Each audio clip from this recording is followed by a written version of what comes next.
This is Wrestling Nostalgia Dave Dynasty. Greetings, wrestling fans, and welcome to Wrestling Nostalgia. I am your host, Dave Dynasty. Thank you for joining me for what is another fun episode. Today's guest is a member of the famous Malenko family, the son of Boris, the brother of Dean. We have Joe Malenko on this show today. That's a great interview coming up in a little bit. Before we get there, make sure you subscribe to us and follow us on social media. The podcast is available on all podcast platforms. You can follow me on Twitter, or what is now known as X, is at the Dave Dynasty. And make sure you subscribe to my YouTube channel at youtube.com/the Dave Dynasty. Just uploaded 6 new episodes of WWA Bruiser Bedlam. More to come in future weeks. I'm having these tapes that I have of the television episodes transferred over digitally, and we'll have those updated. So you want to see these. These are great shows, very fun, and a really great quality. And probably the best way to support the show financially is to buy a shirt. Go to prowrestlingtees.com/the Dave Dynasty. Before we move on, just a few things. Remember, in 2024, the WFIA, which is the Wrestling Fans International Association, will be holding a 3-day virtual convention on September 13th, 14th, and 15th. More information to come. Be sure to join today for all the perks and the latest news and updates. Visit the WFIA.org to join. Again, it is free. And you can also join the WFIA Facebook page. So look that up. Remember to also check out the Ultimate Classic Wrestling channel featuring the Savoldi Library and much more. You can go to classicwrestling.net or download the app on Roku, Amazon, Fire TV, Apple TV, and iOS mobile. Then it is coming soon to Amazon and whatever else mobile. There's tons of great stuff on there, classic footage, and they're always adding more. It includes the WWA Detroit, ICW Global, USWA Dallas, and much, much more. Like I said, content is being added all the time. The Harley Race collection that I mentioned last episode is out now. You want to check that out. So once again, go to classicwrestling.net, sign up. Well worth the little bit that you're going to pay. It's not that much, and it's well worth it. You will go down the rabbit hole and watch hours and hours of classic wrestling content. Not much else I want to talk about right now. WrestleMania just happened. Cody Rhodes won the WWE title. The match was okay in my eyes. It wasn't bad. It was pretty good. A little busy for my taste, but still, despite that, it was absolutely great wrestling storytelling. I will give them that. I thoroughly enjoyed it. Loved seeing Cody win the title. Just great. It was great, right? I know the cliche, the tagline they keep using, right? Finishing the story. But that's what it was. It was great. I'm excited to see what they do next moving forward. They're doing some fun stuff in the WWE right now, and it's really kind of perked the interest of a lot of people, and somewhat me included. But all right, let's take a break. And when I come back, I will have that interview with Joe Malenko, so stick around. If you like horror movies, be sure to check out Dave Dynasty and Ike Isaacs on the Listen to Their Screams Horror Podcast. It is available on all podcast platforms and on social media at Listen to Screams. That is Listen, the number 2, and Screams. All right, and welcome back to Wrestling Nostalgia. This time I'm being joined by Joe Malenko. Joe, how are you? I'm doing good. Good, joined by Joe. That ain't easy. No, that's kind of hard to get. You get a little tongue-tied on that one. Jones by join. It's difficult, yeah. Whatever it is, Joe's with me. There you go. So obviously, Joe, you're from a wrestling family. Your father was the legendary heel Boris Malenko. I don't know if anybody ever told you that. Your father was the legendary heel Boris Malenko. My so what was it? My mom had suspicions. My dad kept every night. My dad would leave, and then he'd pack tights, and my mom wondered. Yeah, was he working your mom? My dad was working everybody. I bet he was. What was it like? You grew up in Florida, correct? Yeah. Well, towards the latter part of my childhood, Florida, we traveled the country. It was a typical territory days. Yeah. Not typical. I mean, now it's atypical. It was the territory days. I always talk about the fact that we were Army, effectively we were military brats, except my dad wasn't in the service. He was in the service of performing for others. Well, we traveled the country, but yeah. landed in Florida. Actually, we landed in Florida twice. We were here in '62. I think I was 7 years old, 6, 7 years old. And then we came back in '67, '68, and then we settled in. Yeah. Well, what was it? What was it like? Because Boris, again, he played a Russian, right? Played the Soviet thing. Yep. What was it like being a kid with a dad? I mean, did kids know at school who your dad was? So when I was in other places, sure, they did. When I came to Florida to settle in, we pretty much kayfabed everybody. And we did that for the longest time. So it was probably about a year or so that I kept everything under wraps. I had a couple close friends who knew, obviously, because they saw him, and it was easy to put two and two together that Larry Simon was Boris Malenko, and Boris Malenko was Larry Simon. It was sort of like what was it, Michael Jackson and Latoya, Michael and Latoya. Yeah. Well, you were later. I mean, you were trained. Obviously, you were trained by your father, right? And then also, some with Carl Gotch, correct? So I was trained. I was trained by default by my dad. He never. It's not like we ever got into a ring and he showed me stuff, although he showed me stuff. And I mean, it's almost by osmosis. If you just hang around it long enough, it just seeps in. And if you let it seep in the right way, you become a decent worker. If you don't, you become Carl used to say, the drizzling shits. Which that's pretty low. Shits are one thing, but drizzling shits. That's a whole other level. That's a whole other level of shit. So and then Carl was different. I mean, my training with Carl wasn't pro, although there were pro aspects to it. But my first training with Carl was really all involved in the world of. At the time, it wasn't really mixed martial arts. It was just submission style wrestling. It was catch wrestling. Then now they say catch is catch. Cat. But back then we were wrestlers first. We were submission guys second. That's what Carl trained me in. And then he helped me with the pro some, but my dad was really a much better pro than Carl was. Not taking anything away from Carl. My dad just had great ring savvy.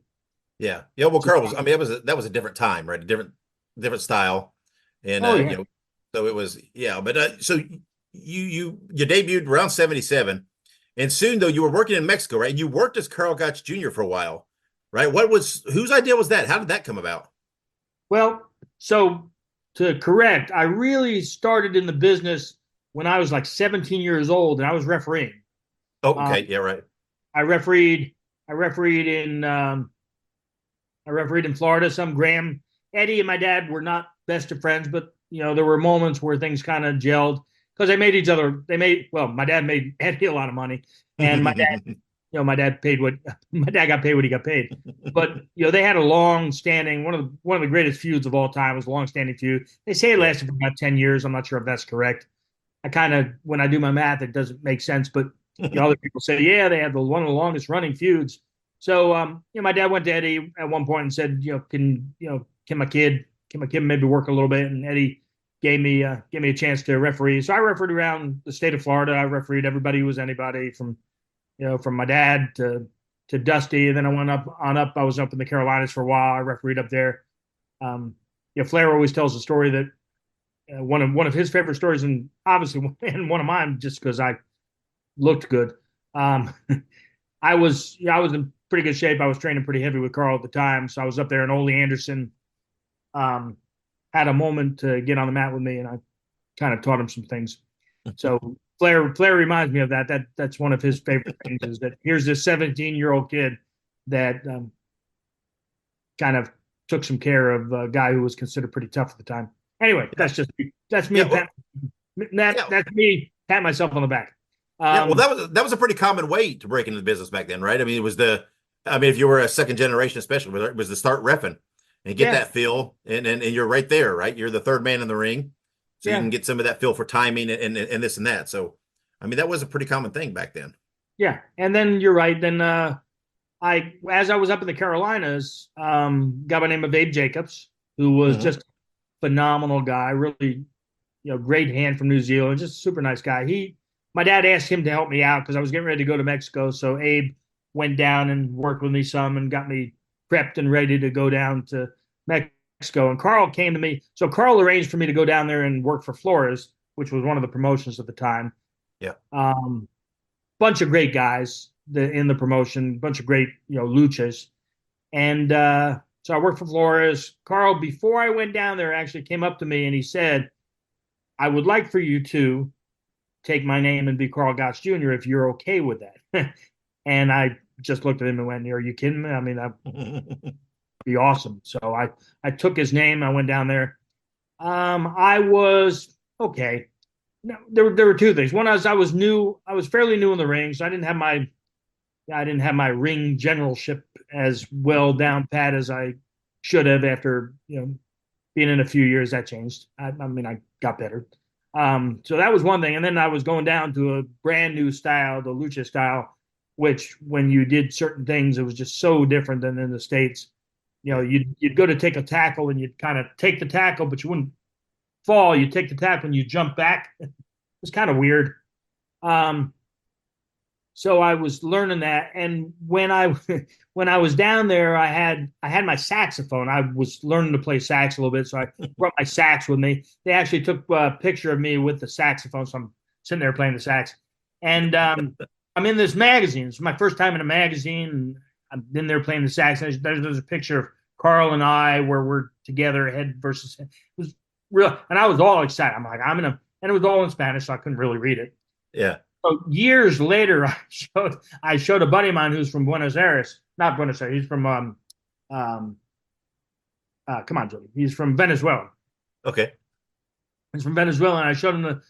Oh, that's pretty neat. And I said, yeah, look at. And he read it a little bit, and he goes, oh, what's the matter? I said, well, they kind of said you weren't that good. that you didn't live up to the Gotts name. Oh no! I shouldn't have asked you. Oh, so that went in a drawer somewhere, never to be seen again. Yeah. Well, you're probably most known for your career in Japan. Yeah, right? That's where you spent the bulk. You had a lot of your success. How did you get booked in Japan? How did that transition happen?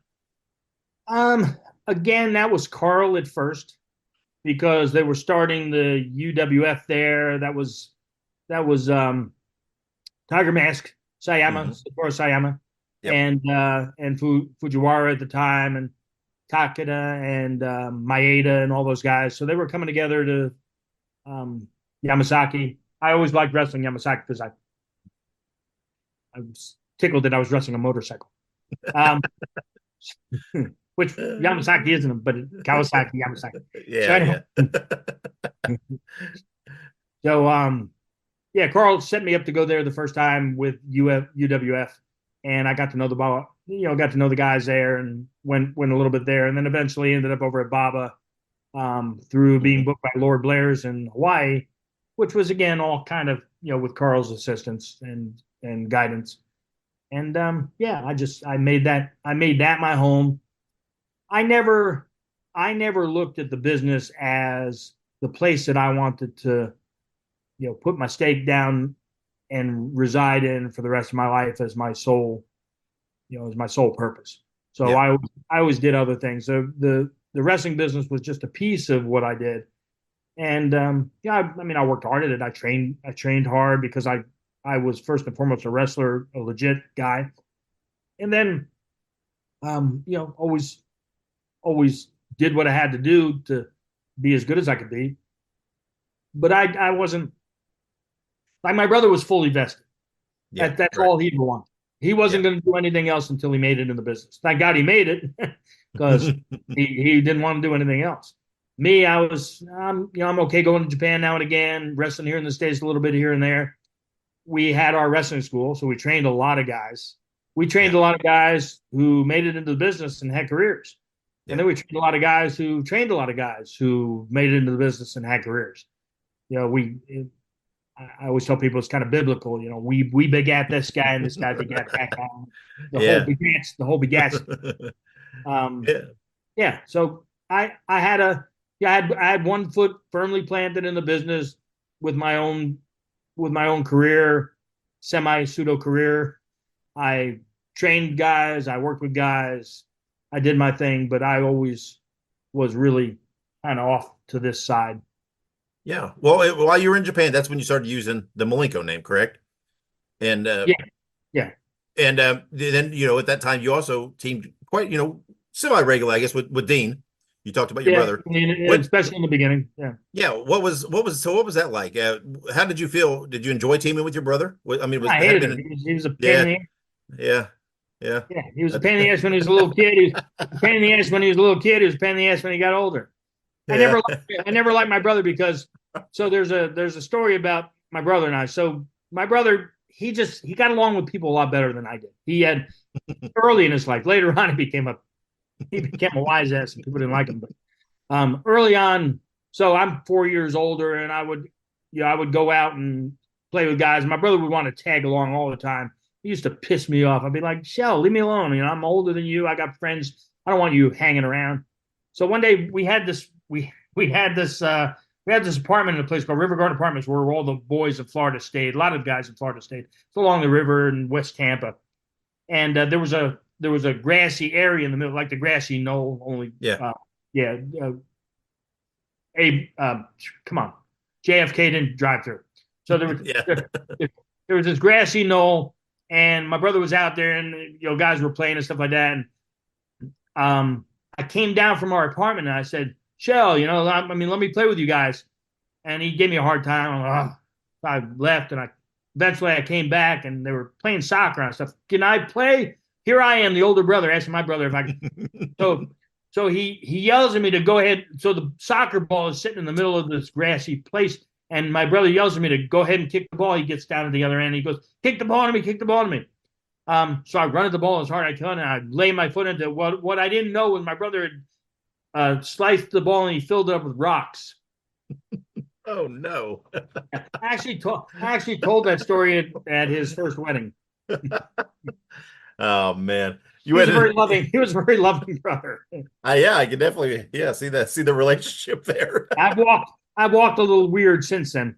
Well, what do that style that guys like you, guys like Dean, guys like Eddie Guerrero, those guys in the 90s, early 2000s, right? Do you feel it's kind of a hybrid, right? Because you guys worked in Mexico, you worked in Japan, you had that catch style like you talked about. That's kind of what was a whole new style almost that you guys were melding together and developing. Did you guys look at it like, hey, let's go out and try all these different styles, or were you just working where you could work? And what happened? It's just what happened. We were just doing what we knew to do. I mean, I grew up going in and out of holds, either legitimately or not illegitimately, but illegitimately, not legitimately. I was, so, now they call it chain wrestling or whatever, but I was, I didn't have a chain. I just wrestled. So I don't know if it was chain wrestling. My dad chain wrestled because he had Russian chain matches. Yeah. So, I mean, I would just go in and out of stuff and try and create this air of actual wrestling within the context of a pro wrestling match. And then in the same breath, remember at all times that it was pro wrestling and there was a reason for being there. And it wasn't just for me to go in and out of moves. It was to create a narrative, to tell a story, to engage people, to engage people, to demand from people what I wanted, which was a reaction, but a reaction at the time that I caused the reaction to happen. A little different than some guys who go out there and play to a crowd. I learned that the crowd played to me. Yeah. It's not an ego thing. I mean, if you're a really good hand, you are a conductor in the ring, and you tell people when to start coming up, when to put them down again, when to come up, and when to finally pop. You demand that. You don't let them tell you. Bobby Orton Jr. was the best because he'd grab a hold and crowd would yell boring, and he'd he'd conduct them. They'd go boring. Some guys, if they would get that, they'd be trying to do something next because the crowd was telling them to do something. Bobby's like, nope, I'm going to tell you when you, as a crowd, will react to what I want you to react to. So I'm going to hold this, I'm going to let you be bored. But when I want to, then I'll tell you when this is going to get different. Yeah. That's the ultimate. That's the ultimate. Yeah. That's the guy who has ring psychology down to a science. Yeah. Yeah. When you hear about all these differences in the crowds, right? Between, Mexico, Japan, America, wherever you go, how much of that did you notice wrestling in these different countries? Oh, it was big. So there are definite strong nuances, mm-hmm. but there's common threads throughout. Like the Japanese crowd, for example, you would have to get used to a little bit that they were going to sit there and they were going to watch, but they were watching. Yeah, you would think that they were bored. I mean, if you weren't paying attention, if you weren't aware of your surroundings, you'd be like, "Holy crap! I got to do something! I got to do something!" Because they're sitting on their hands. No, they're watching. they're looking. They're seeing. They're taking it all in. But when you start hitting the spots, when you start bringing them up, I mean, they're like any other. But they're amazing. I mean, we had places. Not us as in me and my brother, but us too. We had matches where we had the place going crazy. Yeah. Yeah, and no different than any other crowd that would go crazy.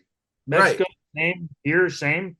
Yeah, I mean, it's all the same at the core, right? It's the same psychology. It's just not a doubt. Less strong heel baby stuff in Japan. Yeah, right.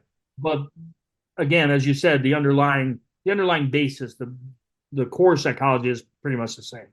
Yeah. And in 1992, you did make a U.S. appearance. You appeared at WCW, Clash of Champions 19. You teamed with Dean. You wrestled Nikita and Rick Steamboat. Nikita Koloff, Rick Steamboat. So how did I think it was a tournament for the tag titles or something. So yeah, how did that? They just need a team to fill. They just call you guys and, hey, come. I don't even remember why. I don't think it was supposed to lead to anything. Like they do these dark matches and stuff like that, or they bring guys in to kind of test them. I don't think it was anything along those lines. It was just, they just. It was a tournament. Then they. And we weren't even the Malenkos. We were something else. I don't remember what they called us, and we were like from Hungary or something. Oh yeah. I believe so. I don't know how they even came up with the hungry thing. I think because when I got there, I'm like, hey, I'm hungry. They went, okay. Hey, he's hungry. No, I mean, I'm hungry. and then through 94, 95, you did make several appearances for ECW. Did Paul or anybody ever approach you to do more, to stay more, to maybe team with Dean a little bit, or was it like you said, you just were doing what you wanted to do? Everybody who knew me knew that I was just doing this as a piece of my life, as an aside, that I wasn't gonna go full time. I wasn't looking to go full time. And as I say that, I mean, there was a point, I guess, where my dad was looking to Joe Scarpa in particular at WWE at the time, WWF at the time, to maybe bring my brother and I in. If something had happened and it was very favorable, I might have. I don't know. I had a pharmacy degree under my belt in '83. So as long as I had that degree, I always had something to fall back on, which was an important thing. My dad taught me a lot of different things. He taught me a lot of things not to do. He taught me a lot of things to do. And the one thing he always told me was, this business is a tough business to really make a living and support yourself to the point where when you get out of it, you're okay. Mm-hmm. So many guys didn't have anything at the end of their careers, even though they had decent careers. So I'm the guy who said, okay, I'll go to college. I'll get my pharmacy degree. I'll be a pharmacist, and I'll always be able to fall back and make a decent living if and when I need to. Yeah. So, I mean, were you ever contacted to do a contract? Because I know, like, there was a time in WCW when Dean was there, they were throwing money. It seemed like everybody. I mean, was it just, you worked with all these guys, and they just knew. I mean, Joe's not going to do it. I mean, he's probably. I mean, that. Well, part of my ego says that's the reason. Well, yeah. Who knows why? I guess but there might have been the other reason, which was, hey, We got this one Malenko. He's pretty good, but the other guy, not so much. I mean, yeah, we got the Malenko that made him kick a soccer ball full of rocks. Why do we need that guy for? Yeah, we don't need the idiot who kicked the soccer ball. Well, one of the things that you're probably, I think, to American fans, probably most known for, you did make another appearance in WCW.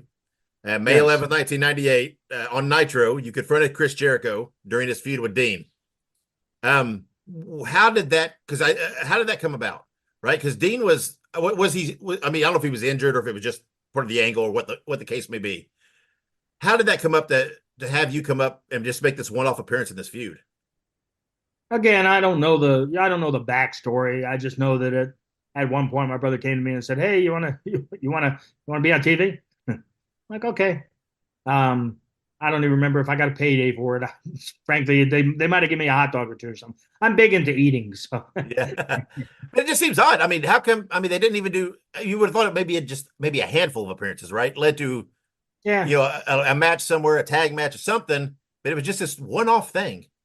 Yeah, it was a ridiculous thing. I mean, it was one of those things where I look back on it and I go, "Oh my God, I had to take a bump. I had to take a bump off of being hit by a piece of cardboard, and then by a prosthetic limb. It was. Yeah, I mean, in theory, you thought, it could have worked, right? Within the context, you would have thought, hey, could have done it for a couple of weeks, got a good, pretty solid TV match with you and Jericho, maybe, and it was always so peculiar that nothing more at all came of that. Yeah, it was just, but I mean, I guess that was WCW at the time. There was lots of peculiar things going on. Yeah. And so fun. Yeah, I mean, and outside of a few appearances, you pretty much retired in 2000. You like I said, you made a handful of appearances after that. Here and there, did some things and all. Made an appearance in All Japan, I believe. But for the most part, you really cut back in 2000. What made you think? What was the feeling at that time of that? It's just time to really cut this back and lean into this other part of my life. I mean, I think it's there are multiple factors. One is that you start getting to a place where your body's just you're not able to really do what you used to do, and it happens like overnight. And with me, so you got to remember that I started wrestling. I mean, I started wrestling amateur when I was 7 years old, and being with Carl and really pushing my body and doing a lot of the stuff that I did and wrestling with guys who were adults at the time. I was a kid, but I was wrestling. I mean, I was wrestling Khosrow Vaziri, the Iron Sheik. I was wrestling Bob Roop. I was wrestling all these guys who would come up to the gym, and I was this young kid. So, just wear and tear on your body, and then you get into the business, more wear and tear on your body. So by the time you're in your 40s, you're like, holy crap. Can you still go? Yeah, but do you give up something by getting in the ring again? The answer is yeah. So I just knew it. I just knew that. And even when I went back and did a Japanese tag thing with Osamu Nishimura, whenever that was, like 4 or 5 years ago, whatever it was. I mean, I knew at the time that I couldn't really do stuff anymore. Started kind of coming back a little bit towards the end of the tour, but the rest of the tour was just, it was okay. I had like everybody, we all have our, we have our time in the sun, right? And then if you're not willing to admit it, you look like crap. Yeah, well, and but I think we're primed as wrestling fans to that most of those guys don't know when their time in the sun is done. No. Well, you don't want to give it up because it's just downright fun. I mean, right. Stan Hansen is a real good friend of mine, and Stan and I talked about this constantly. How do you beat it when you're in the middle of a ring? There's 50,000-60,000 people in the audience, and they're chanting, and things are just hitting right, and you got fans, and people are telling you this and that, and building your ego up. I mean, if you're smart, you don't get too crazy about it, but it's nice being. It's a nicer life having a bunch of people applauding you and screaming your name and telling you you're great, as opposed to some boss coming into your office each day telling you you're a piece of crap and you're not getting your job done. And why wouldn't you want to continue that? It's just, and you look good, you feel good. it's a good business. It really is. It's almost like staying a kid. I mean, there's a very immature aspect in multiple ways.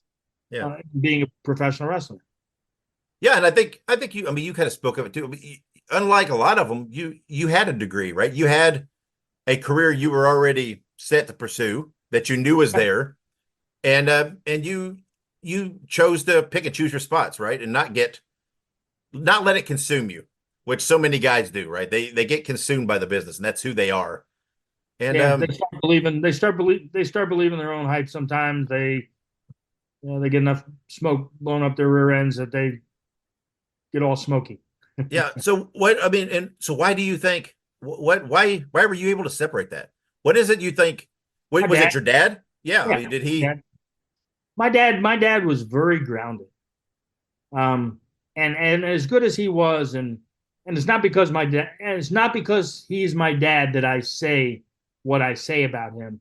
It's because he was that good. He had an amazing sense of timing in the ring.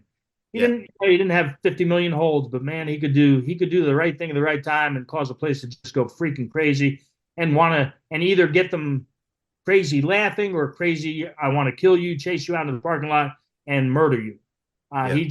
He was amazing. But when you talk to my dad never told you that he had this championship or that championship. He never told you that any particular match was great. Did he know he was good? Yeah, but it just he didn't carry it out in front of him like so many other guys do, you know? Yeah. So his being grounded kind of translated to, he kind of moved, kind of flowed over to me and helped me understand that I had to be grounded. And one of the ways I was grounded was I had to have a career that I could fall back on and be comfortable that if wrestling didn't happen for me or if I really didn't want it, I could do. It was a fail-safe mechanism. It was my backstop, Yeah, and I know you joked about your brother, but I think I can see that in him. You said he was dead set that this was what he was going to do. His life. But he still did it differently, right, than most guys. I mean, he kept a certain level of respect for himself, for the business, and didn't, I don't ever recall seeing him compromise some of those principles. And and like so many guys do. And so again, I would think, what's the common denominator? It's, your dad. I think, it probably, it's and that's I don't know, it's kind of ironic being second generation too, because so many second generation guys fall into weird traps too. And it's just I think it's a testament to your dad. I mean, I think it really is. Thank you. Yeah. And one thing I've noticed as I've read a lot of stuff on you and whatever, you seem like you've always prided yourself on being a Jewish athlete.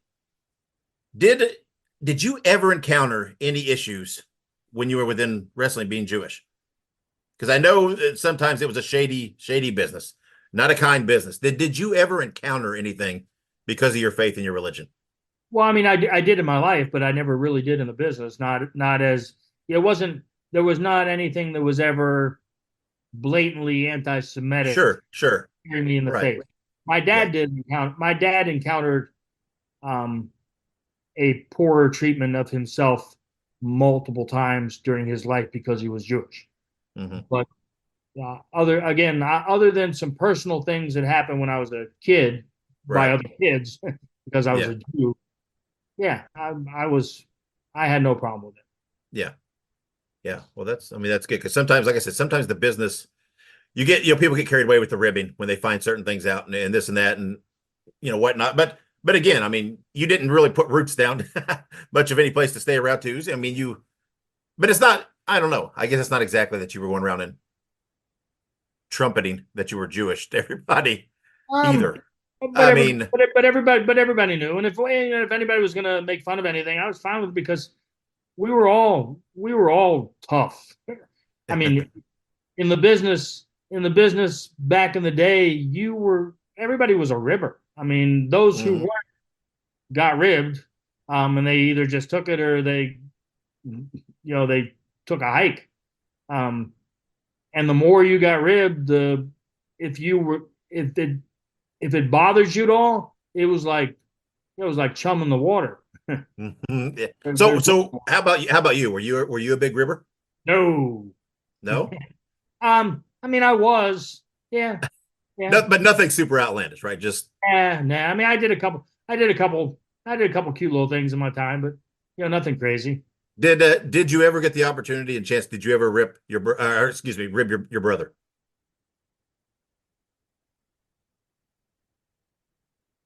I'm sure I did, but I can't remember any particular.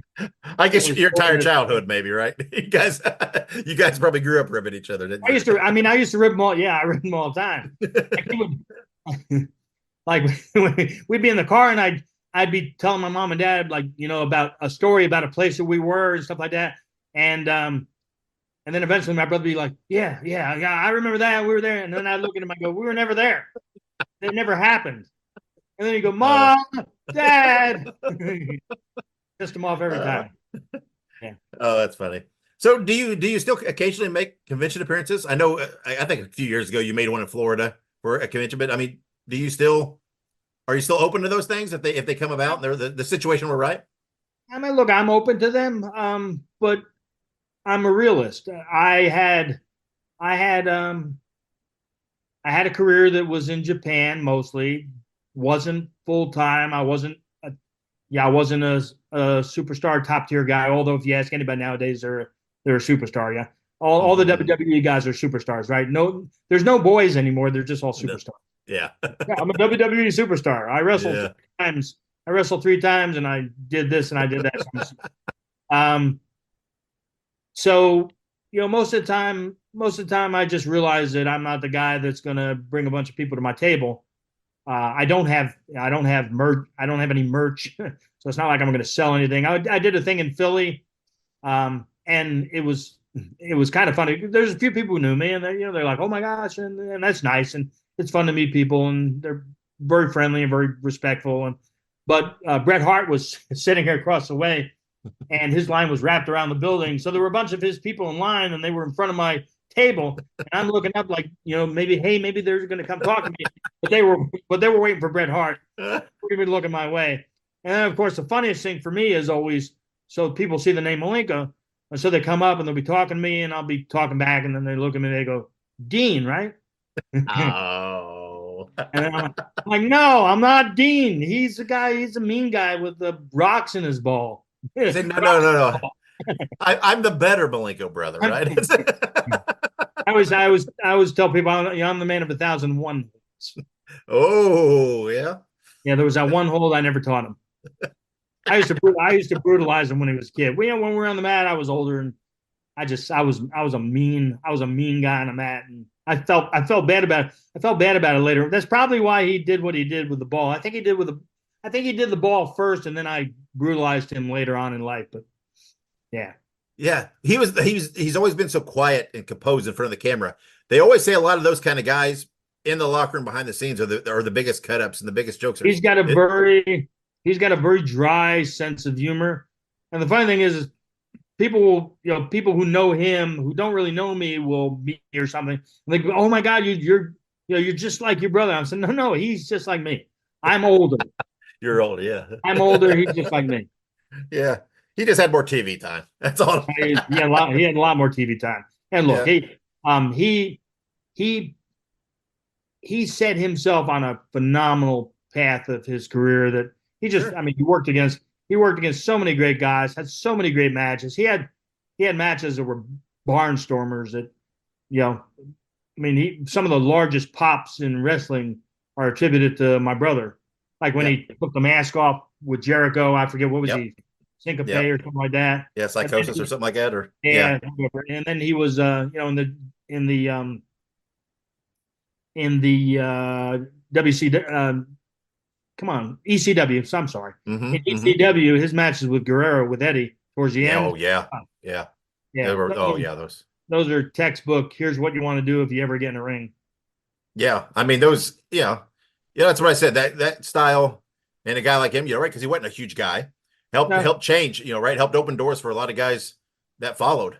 And, some of these guys now, there's a lot of guys now that are, standing next to your brother make your brother probably look like a giant. But, and a lot of those guys will point back to my brother and attribute a lot of their love of the business and their success in the business back to him. Yep. You know, I mean, Rey Mysterio, guys like Rey Mysterio will point back and say, I used to watch Dean Malenko. He helped me get to this place. I'm like, pretty nice. Yeah. And we can't undermine your career though, Jody. I know you laugh, you joke, you say this, but you had a great career, right? It just most of it. I mean, your prime, your best work was probably in Japan. But that's something to be said, right? You went to Mexico, were successful. You went to Japan, was successful. I did have 5 other good matches outside of Japan. No, that's 7, 8, maybe something like that. No, I just love Japan. And it's funny that you're saying this because the other day I was thinking just out of the blue because I had some time to think, and all of a sudden it hit me that even though I did what I did the way that I did it, I had the opportunity to be in the ring with some amazing guys. And I started going through the list of people that I had the opportunity to work against. And after I kind of ran through this roll of folks, I sat there for a minute and thought, damn. I sound like Stan for a second. Yeah. Damn. Yeah. I believe my first time seeing Joe Malenko was on a tape because I traded tapes. And it was, I believe, probably the first match was the you and Dean versus the British Bruisers. Bulldogs. Was it the Bulldogs? Yeah, Bulldogs. So it was Davey Boy Dynamite, right? Yep. Yeah, it was not Johnny. Nope. I mean, later Johnny came along and we worked against him and Dynamite as well. But So, but how was Dynamite at that point? Did he still have that Dynamite spark left at all? Oh yeah. Or yeah. He was over. He was like right. If you're coming up the hill and he was like right here, but he still had fire. Yeah. Yeah. Man, he was so high above everybody else though. When he came down a little bit, he was still great. He just had he had an intensity. And when I talk to people about, what they want to do in the ring, you can be a good technician, but that's just a piece. You have to really have that intensity. You have to look and be believable at a level that most guys don't get to because they rather, they think because they can run a spot and, they've got 15 different things that they do and it goes smoothly. That's great. But man, I want to see, like, if you're going to suplex somebody, and it really wasn't a suplex, but we'll call it a suplex. So Dynamite suplex, right? His snap suplex. Mm-hmm. Just the way he would say, boom, boom. And he, the look on his face and the way his body would move, it made you cringe. Yep. And that's what you want. Now, could he have done it, could he have done it smoothly and everybody thought, oh my God, you're so smooth. That's not yeah. So he still had that it factor at that point. That's like, and that's like the major match that I'm recognized for, in the business. Because no matter where I go. Yeah. I would say it's, because I mean, there's a lot of a lot of eyes that have seen that match. Like I said, I got it on a tape early on, I don't know what it was. Some tape of Japan, some compilation thing. And like I said, you've had a great career.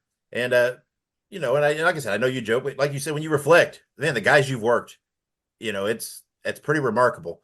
And Randy, I worked against Randy Macho. I worked against Bobby Orton Jr. I worked against Bob Roop. I worked against my dad. I actually had a match against my own dad. My brother never worked against my own dad. It was amazing. I mean, it was a fun night. It was fun. Obviously he led the match. Yeah. I was in the ring with Steamboat. I was in the ring with Dynamite and Davey and all these. I mean, everybody in Japan, and they were all the best of the best coming from the States to go to Japan as part of the Gaijin bus. Yeah. So even though this abbreviated career existed and I was limited in my geography at some level, I had a chance to be in the ring with the best guys in the business over a course of decades. Yep, I agree. Like I said, you've had a fascinating career, a fascinating family.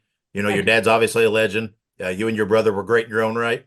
And it's a lot of fun talking to you, Joe. And talking about your career, it's I don't want to say odd, but it's peculiar to see a former wrestler. So, so it's got their shit together still. It just, you feel like you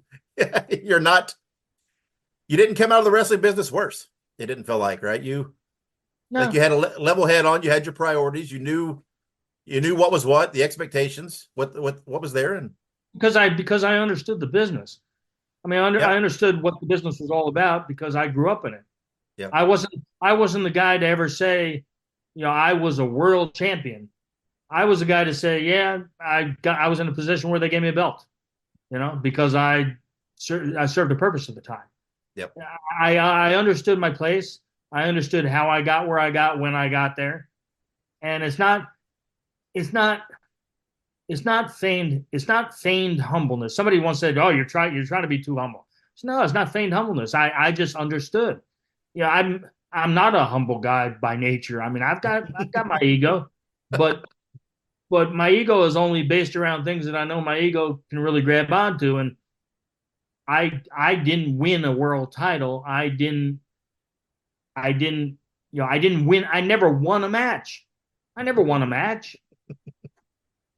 lost a match. No. and if you think any different than that, you're an idiot. Yeah. But there's a lot of idiots. Sure are. Yeah, like I said, that's a refreshing view. Well, like I said, Jody, I appreciate your time. Appreciate you talking to me. It was fun. It was really, really great. I know you I jokingly questioned me how good it could be talking, but it was great. You're a lot of fun to talk to. Like I said, you're very refreshing to talk to. Thank you. Because you are a great great wrestler. You did have a great career, and feigned or not, you do have a sense of humbleness about you and grounded. It's very refreshing, and I appreciate that in you. Thank you. Ladies and gentlemen, Wrestling Fans International Association is back. That's right, the premier fan club association of the 1970s and 1980s has been revived and is back in business. Join today. It's free at thewfia.org.